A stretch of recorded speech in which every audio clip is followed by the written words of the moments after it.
Hello guys welcome back to my YouTube channel rider N160 কি খবৰ আপোনালোকৰ আশা কৰিছোঁ সকলোৰে খবৰ ভাল আৰু আজি আমি গৈ আছো এখন বিশেষ বজাৰলৈ আপোনালোকে হয়তো থাম্বনেলটো চাই ধৰিব পাৰিছে আজি আমি গৈ আছো আইলেহু বজাৰ ৰব গাইজ নামটো শুনি আচৰিত নহব এইখন বজাৰ আমাৰ ইয়াতে আছে চামঠাইবাৰীত অৱস্থিত আৰু আপোনালোকক আজি বজাৰখন এক্সপ্লোৰ কৰি দেখাম আগৰ ব্লগটোক যেহেতু মই কৈছিলোঁ টাইম পালে এদিন বজাৰখন এক্সপ্লোৰ কৰি দেখাম সেইবাবে আজি টাইম পালোঁ আমাৰ ঘৰৰ ওচৰৰ দাদা আৰু তেওঁৰ জেঠিৰ ল'ৰা আমি তিনিজন মিলি গৈ আছোঁ এতিয়া আইলেহু বজাৰলৈ আৰু এয়া চাওক নদী পাৰ তাৰ লগতে আছে শিৱ মন্দিৰটো এইখিনি হ'ল নিজদাকুৱা আৰু চাওক কি ধুনীয়া পৰিৱেশ গাঁৱৰ সেউজীয়া পৰিৱেশ এয়া নদীটো এতিয়া পানী বহা নাই বাৰু পানী বাঢ়িলে বহুতখিনি আহি যায় পানী আৰু ইয়াতে বহুত গছ গছনি আছিলে বাঁহ গছ এইবোৰ কাটিলে বাৰু এতিয়া আৰু এতিয়া আমি গৈ আছোঁ আপোনালোকে চাই থাকিব ভিডিঅ'টো শেষলৈকে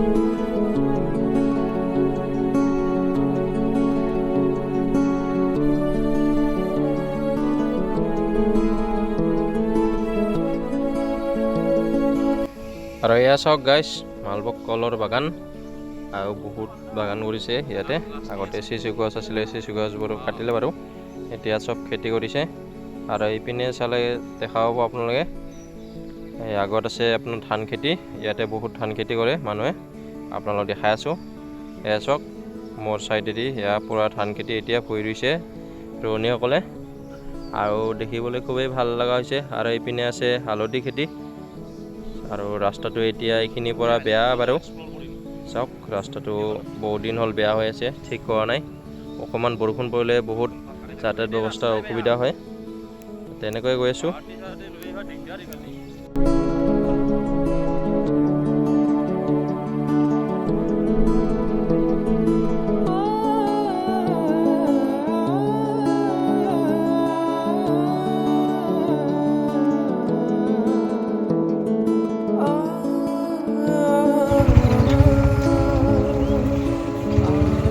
আৰু অকণমান গ'লে বজাৰখন পাই যাম গাইজ আৰু এয়া চাওক ৰাস্তা বহুতকেইটা আছে ইয়াতে আৰু মানুহকেইটাই ৰাস্তাই বহুতকেইটা ইয়াতে ৰাস্তা বহিছে কণীবোৰো বহুত ডাঙৰ ডাঙৰ ৰাস্তাত আৰু অকণমান গ'লে পাই যাম আমি আইলেহু বজাৰ আপোনালোকে চাই থাকিব ব্লগটো অকণমানো স্কিপ নকৰিব আৰু আপোনালোকেও আহিব ফুৰিবলৈ আৰু আইলেহু বজাৰত আহিলে আপোনালোকে লোকেল চব্জি শাক পাচলি মাছ ইত্যাদি বহুত বস্তু পাব আৰু দেখাম বাৰু বজাৰত গৈ আপোনালোকক আৰু এয়া অকণমান আগত গ'লে পাম চিধাই গ'লে আইলেহু বজাৰ চাই থাকিব ভিডিঅ'টো শেষলৈকে আপোনালোকে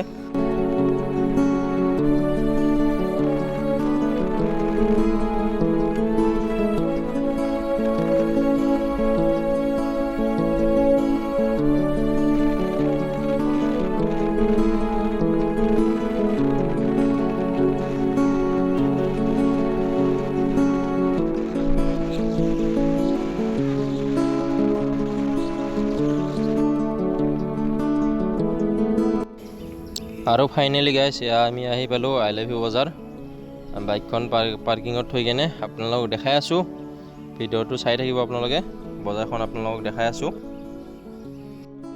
আৰু এইখনে হ'ল সেইখন বিখ্যাত বজাৰ আইলেহু বজাৰ যাৰ নাম আৰু এইখন চাওক এয়া আপোনালোকে বেছিভাগ লেডিজ মানুহে দেখা পাব ইয়াতে বজাৰত শাক পাচলি চব্জি বিক্ৰী কৰা বেছিভাগ এয়া চাওক চব সকলো লোকেল চব্জি এয়া ৰঙালাও ভোল জিকা এয়া পানীলাও সকলো লোকেল আৰু এইপিনেও দেখা হৈছে আপোনালোকে কচুৰ ফুল আছে এইপিনে এয়া কচুৰ ফুল আপোনালোক লাগিলে পাব এয়া চাওক কচুৰ লতা লৈ আহিছে আৰু এইপিনে আছে আপোনাৰ মেষ্টা তাৰপিছত আপোনাৰ এয়া আছে চব্জি এয়া মৌ আছে লোকেল মৌ এয়া কচুৰ ফুল আৰু শুকান নিচিনা বিক্ৰী কৰি আছে এয়া লোকেল সম্পূৰ্ণ লোকেল আৰু এয়া কঁঠাল আপোনালোকে কঁঠাল খালে কাটি খাব লগা দৰকাৰ নাই ইয়াতে সকলো বাচি কেনে লৈ আহে আৰু আপোনালোকে কচুৰ লতা বই এইবোৰো বাচি কেনে লৈ আহে খালি ঘৰত লৈ থৈ কেনে ৰান্ধিলে হ'ল সকলো এয়া চাওক পৰিপাটি কৰি লৈ আহে এওঁলোকে আৰু এইপিনে আছে আপোনালোক বাঁহৰ হাতেৰে বনোৱা নিজে বাঁহৰ ইয়াক খাচা দুকলি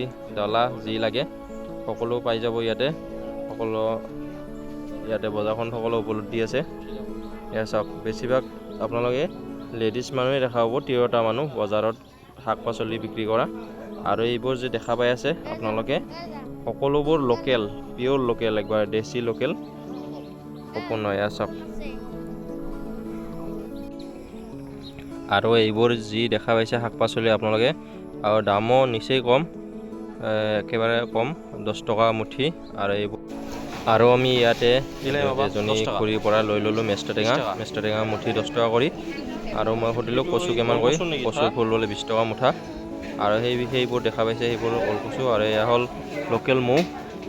আৰু এইপিনে গাখীৰ বিক্ৰী কৰি আছে, লোকেল গাখীৰ। এয়া চাওক এইখনে আছিল আলহী বজাৰ। আৰু এতিয়া আমি দোকান গৈ কিবা অলপ খাই ম'ম' চম' খাই আৰু যাম অকণমান ঘূৰিবলৈ। আৰু আপোনালোক দেখাই আছোঁ, চাই থাকিব ভিডিঅ'টো। আৰু এয়া আমাৰ ম'ম' আহি পাল, ফ্ৰাইড ম'ম'। এতিয়া ম'ম' খাই কেনে আমি অকণমান গৈ আছোঁ আপোনাৰ ভূটান বৰ্ডাৰলৈকে। অকণমান সিপিনে যোৱা নাই বহুত দিন, চাই অকণমান বৰ্ডাৰ। আৰু এয়া ৰাস্তা চাওক আপোনালোকে কি ধুনীয়া ৰাস্তা, জংঘলৰ মাজে মাজে এয়া। আৰু অকণমান আগত গ'লে পাম আমি ভূটান আছে, ভূটান বৰ্ডাৰ পায়। আৰু ভূটান বৰ্ডাৰত চাওঁ যাব দিয়া নাই, আৰু সিপিনে যাব নিদিব চাগে, বৰ্ডাৰ আপোনাৰ SSB থাকে যিহেতু, আৰু ভিতৰত যাব নিদিয়ে সেনেকৈ গাইড নলগাকৈ। আমি চাওঁ যিখিনি দেখাব পাৰোঁ আপোনালোকক দেখাম বাৰু। ৰাস্তাটো চাওক খুবেই ধুনীয়া, চাই থাকক আপোনালোকে।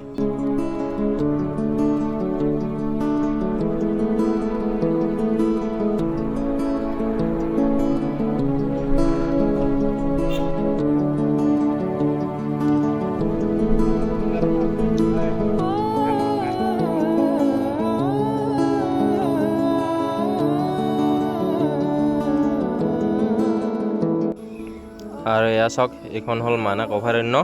আৰু এইটো কেম্প হয় SSB কেম্প। আৰু চাওঁ এতিয়া ভিতৰত যদি যাব দিয়ে অভয়াৰণ্যৰ, তেনেহ'লে অকণমান আপোনালোককো দেখাম যদি যাব দিয়ে। আগলৈকে গৈ চাওঁ। আৰু নাই গাইছ, যাব নোৱাৰি আগলৈকে। এয়া চাওক আপোনালোকে, এয়া ৰাস্তা বন্ধ কৰি থৈ দিছে, ভিতৰত যাব নোৱাৰি। আপোনালোক দেখাব পাৰিলে ভিতৰত গ'লে, কিন্তু এয়া চাওক এইটো ৰাস্তা মোৰ ড্ৰাইভাৰলি যাব নোৱাৰে, এইটো ৰাস্তা দি বন্ধ কৰি থৈ দিছে। সেইকাৰণে আমি অকণমান নদী পাৰ দিয়ে ঘূৰি আহোঁ বুলি ভাবিলোঁ। আৰু এতিয়া গৈ আছোঁ নদী পাৰত, আপোনালোক দেখাম পাই চাওক ৰাস্তাত বেৰিকেড দিয়া আছে, ভিতৰত যাব নোৱাৰে। এয়া হ'ল মানাহ অভয়াৰণ্য উদ্যান। আৰু অকণমান আগত গৈ চাওক কিবা যদি দেখা পাওঁ আপোনালোকে দেখাওক। এয়া চাওক পূৰা গছ গছনিৰে ভৰা অভয়াৰণ্যখন, ধুনীয়া। আৰু অকণমান আগত গৈ দেখা পালোঁ মহ কেইটামান, বনৰীয়া মহ। এয়া আপোনালোক দেখাই আছোঁ, চাব বনৰীয়া মহ আছে কেইটামান ইয়াতে। আৰু পূৰা গছ গছনি। এইখনে হ'ল মানাহ অভয়াৰণ্য।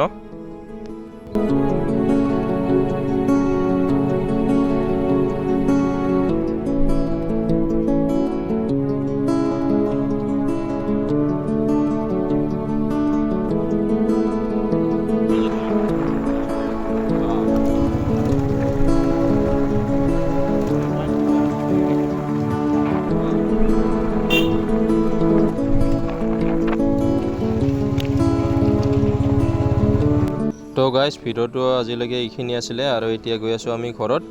আৰু ভিডিঅ'টো চাই যদি ভাল লাগিছে লাইক কমেণ্ট ছাবস্ক্ৰাইব কৰিব, আৰু চেনেলটো শ্বেয়াৰ কৰিবলৈ নাপাহৰিব। তো আজিলৈকে বাই, আৰু লগ পাই আছোঁ নতুন এটা ব্লগৰ সৈতে।